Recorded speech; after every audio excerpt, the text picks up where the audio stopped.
Alléluia, shalom peuple de Dieu, que le Seigneur vous bénisse, que la grâce et la paix du Seigneur soient avec vous. Nous sommes très heureux de vous retrouver pour notre nouvelle édition de notre émission, Une parole pour un chrétien.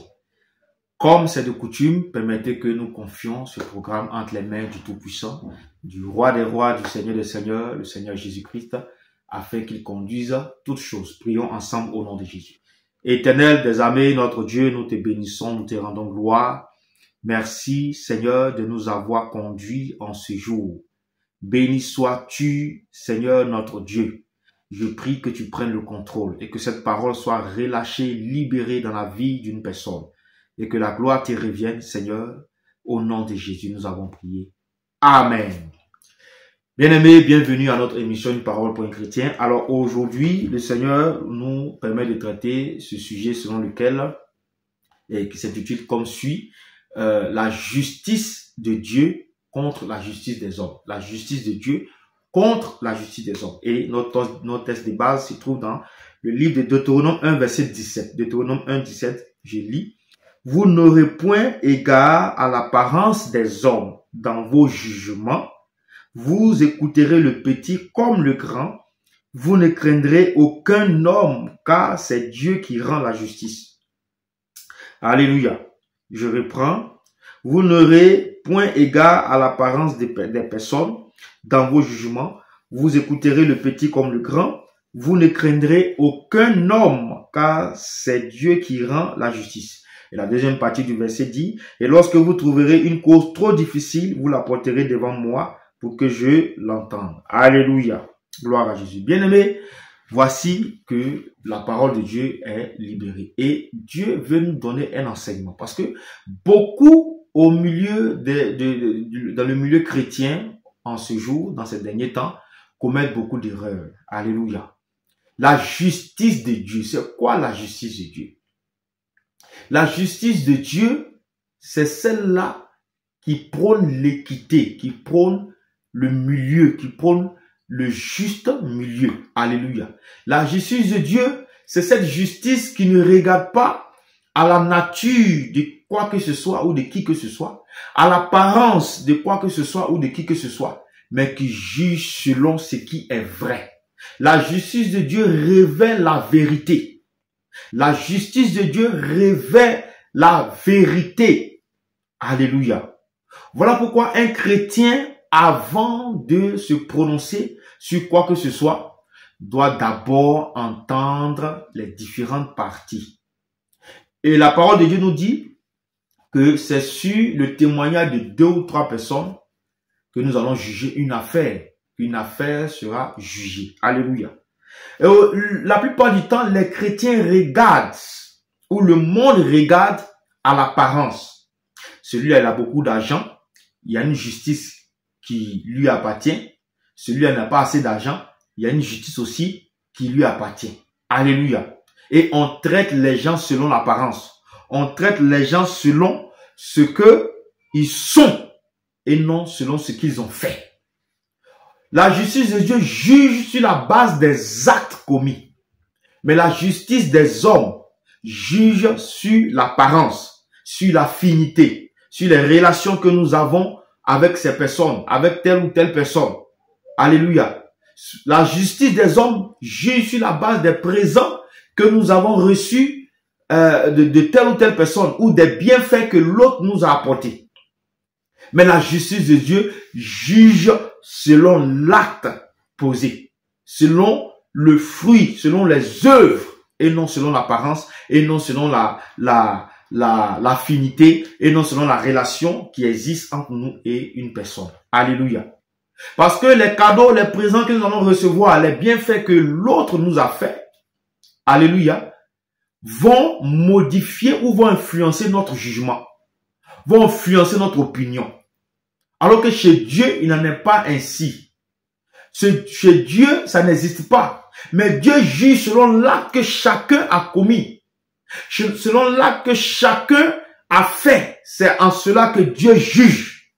Mais les hommes, eux, ils vont dire, comme c'est mon frère, il y a une manière de faire. Comme celui-là n'est pas mon frère, Il y a une autre manière de faire. Voilà pourquoi Dieu dit, vous ne point égard à l'apparence des personnes dans vos jugements. Alléluia. Gloire à Jésus. Et voici ce que la parole de Dieu nous dit dans Romains 2, verset 11. Car devant Dieu, il n'y a point d'acception de personne. Dieu ne fait acception de personne. Dieu ne regarde pas à l'apparence. Dieu ne regarde pas à ce que tu as fait, ce que tu lui as donné. Mais Dieu regarde à tes actes. Dieu regarde à tes actions. Dieu regarde à tes œuvres. Voici la justice de Dieu. Voici la justice du Tout-Puissant. Alléluia. Mais la justice des hommes va dire, comme hier il m'a donné un pain à manger. Donc, même s'il fait mal, je n'ai pas le courage de lui dire. Même s'il fait mal, je ne peux pas lui dire.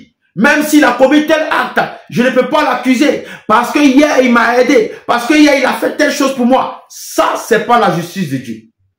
Et le livre de Matthieu 5, le verset 35 nous dit que si votre justice ne surpasse pas celle des pharisiens et des scribes, vous ne pourrez pas entrer dans le royaume des cieux. Alléluia. Gloire à Jésus. Et nous disons encore dans Deutéronome 10, verset 17, que dit la parole? Car l'Éternel, votre Dieu, est le Dieu des dieux, le Seigneur des seigneurs, le Dieu grand, fort et terrible, qui ne fait point acception des personnes et qui ne reçoit point de présents. Le livre de Proverbes dit aussi que les présents corrompent le cœur du roi. Alléluia. Je vais te dire, la justice des hommes, là où les hommes vont apprécier, là où les hommes vont faire, là où les hommes vont dire non, c'est parfait, c'est bon. Là où les hommes vont dire il n'est pas coupable, Dieu va dire il est coupable à cause de ses actes, à cause des actes qu'il a posés. Alléluia. Et voilà pourquoi le Seigneur te dit, voici je reviens bientôt, Apocalypse 22, verset 12. Voici je reviens bientôt. Et ma rétribution est avec moi pour rendre à chacun selon ce qu'est son œuvre. Dieu n'a pas dit à chacun selon ce qu'est sa bonté, selon ce qu'est son apparence. Dieu n'a pas dit ça, mais Dieu dit à chacun selon ce qu'est son œuvre. Donc ce sont tes actes qui vont te juger devant Dieu. Ce sont tes actes qui vont te condamner ou te justifier devant le Seigneur. Ce n'est pas l'œuvre que tu as accomplie pour Dieu. Ce n'est pas le fait que tu sois toujours évangélisé, le fait que tu parles de Dieu, le fait que tu prophétises, le fait que tu parles toujours de Jésus, le fait que tu enseignes. Ce n'est pas ça. Mais ce sont les fruits que tu vas produire qui vont t'amener au jugement devant Dieu, qui vont te juger, qui vont te rendre coupable ou justifié. Mais les hommes vont dire, ah, comme c'est mon grand frère, bien qu'il ait fait mal, je ferme les yeux dessus. Les hommes vont dire, la justice des hommes va dire, comme c'est mon frère, comme c'est ma soeur, comme c'est mon parent, comme c'est mon mari, comme c'est ma femme, comme c'est mon enfant, comme c'est ma fille, comme c'est mon père, comme c'est ma mère, il a mal fait ou elle a mal fait, je ferme les yeux dessus. C'est pas la justice de Dieu. Mais la justice de Dieu nous appelle à ne pas regarder à l'apparence, à ne pas regarder aux choses qui frappent à l'œil. Alléluia. Voici pourquoi il est dit dans Job 34, verset 19. Job 34, verset 19, qui n'a point égard à l'apparence des grands et ne distingue pas le riz du pauvre, parce que tous sont l'ouvrage de ses mains. Alléluia. Dieu ne regarde pas tout ça. Et de même, si nous, chrétiens, nous avons l'Esprit de Dieu, nous avons la sémence de Dieu en nous, nous produisons les fruits de l'Esprit, nous ne devons pas regarder à l'apparence de Dieu, à l'apparence des hommes, dans nos jugements. Nous ne devons pas regarder aux actes ou à ce que l'homme est dans nos jugements. Mais nous devons regarder aux actes posés.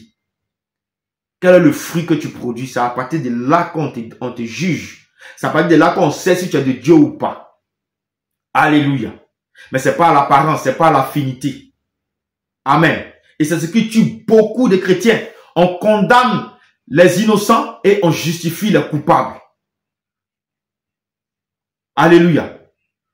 On vilipende les innocents et on justifie les coupables. Le coupable à côté, on le justifie. L'innocent qui n'a rien fait, on le condamne. Voici comment beaucoup d'injustices sont faites dans l'église de Dieu. Voici comment beaucoup d'injustices sont faites chez les chrétiens. Bien-aimé, si tu m'entends, il faut vraiment prendre le temps de dire et de commencer à pratiquer la justice de Dieu dans tout ce que tu fais. La justice de Dieu ne regarde pas à l'apparence, ne regarde pas que telle personne est petite, telle personne est grande. De la même manière que tu as traité le petit, traite le grand de cette façon. De la même manière que tu as traité le grand, traite le petit de cette façon. De la même manière que tu as traité le pauvre, traite le riche de cette façon. Voici la justice de Dieu. Parce qu'au jour du jugement, nous tous, tout le monde passera, quel que soit son titre, quel que soit tout ce qu'il aura fait sur la terre, on sera jugé en fonction des œuvres que nous avons produites. Que le Seigneur vous bénisse, nous allons prier pour la fin. Éternel, merci d'aider tes enfants à pratiquer ta justice. Non pas la justice des hommes, mais la justice qui vient de toi. La justice qui vient de ton trône. Seigneur, saisis un cœur, saisis une pensée, saisis, Seigneur, une âme, afin qu'elle accomplisse ta justice, afin que, Seigneur, ta justice soit en nous, afin que ta justice soit dans les cœurs, afin que ta justice soit dans tous les domaines de notre vie. Seigneur, enseigne-nous ta justice qui est la vérité, ta justice qui est l'équité, ta justice, ô Père, notre Dieu, sans laquelle nous ne pourrons voir ta face. Père, aide-nous dans ce sens, et que la gloire te revienne, que l'honneur te revienne, que la puissance te revienne. Je bénis ton nom, Père, pour la vie de quelqu'un qui écoute ce message et qui reçoit un enseignement, qui reçoit une délivrance pour la gloire de ton nom. Merci notre Dieu, merci éternel. Béni soit ton nom au nom de Jésus. Peuple de Dieu, nous avons été très heureux de vous retrouver. Alors, nous vous disons à très bientôt pour une prochaine édition de notre émission Une parole pour un chrétien. D'ici là, dans vos maisons, dans vos familles, dans vos activités, que la bénédiction, la grâce, la paix du Seigneur soit avec vous au nom de Jésus. Shalom, shalom, shalom.